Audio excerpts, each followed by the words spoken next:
नमस्कार। यह मृत्युलोक सुख दुख का अथाह समुद्र है। इसमें सुख दुख का आवागमन लगातार लगा रहता है। कई बार सुख की तुलना में दुख ज्यादा आते हैं। यद्यपि ये हमारी मानसिक स्थिति होती है कि हम कब सुख अनुभव करते हैं व कब दुख। किसान बादल देखकर प्रसन्न होता है, जबकि चाक चलाने वाला कुम्भकार दुखी।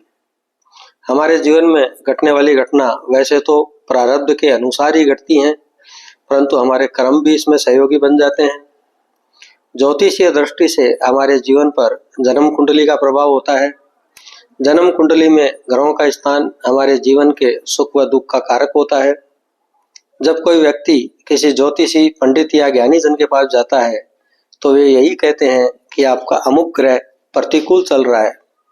उपाय में कुछ पूजा पाठ, अंगूठी, मंत्र जाप आदि बताए जाते हैं, परंतु कुछ लोगों को लाभ होता है, कुछ को नहीं। जिनको लाभ भी होता है वह भी कई बार अस्थायी होता है। मनुष्य कई बार इन कारणों से अवसाद में भी आ जाता है कि ऐसा मेरे साथ ही क्यों हो रहा है। इसका कारण यह भी है कि सभी नवग्रह लगातार गतिशील हैं। कुछ वर्षों में, कुछ महीनों में, सप्ताह में या कभी कभी तो प्रतिदिन ही ग्रहों की चाल व युति के कारण स्थितियां लगातार बदलती रहती है। आज हम आपको नवग्रहों की चाल को हमारे लिए संतुलित रखने का एक सटीक उपाय बताएंगे। महाबली बाली से पराजित होने के बाद दशानन रावण ने घोर तपस्या की।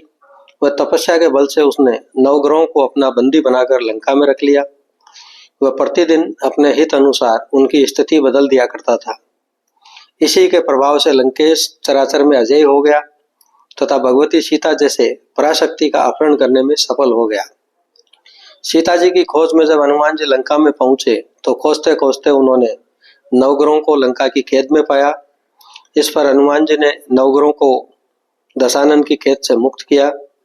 तब नवग्रहों ने प्रसन्न होकर हनुमान जी से कहा कि हम आपके किसी भी भक्त पर प्रतिकूल नहीं होंगे। इस पर हनुमान जी ने हंसकर कहा कि मैं तो मेरे आराध्य ठाकुर जी का भक्त हूँ, अतः आप भी ठाकुर जी के भक्तों पर कृपा बनाए रखना।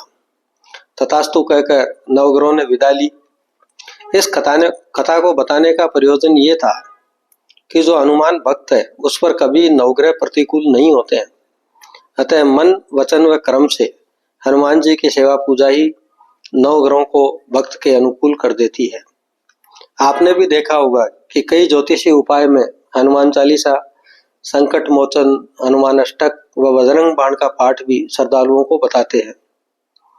परंतु इन सब से हम तो बजरंग बली के भक्त हो गए, परंतु क्या हनुमान जी हमसे प्रसन्न हुए?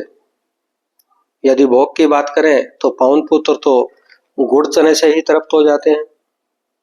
चालीसा की एक चौपाई है, प्रभु चरित्र सुनबे को रसिया, अर्थात हनुमान जी को प्रसन्न करना है तो उन्हें प्रभु श्री राम की कथा सुनाई जाए।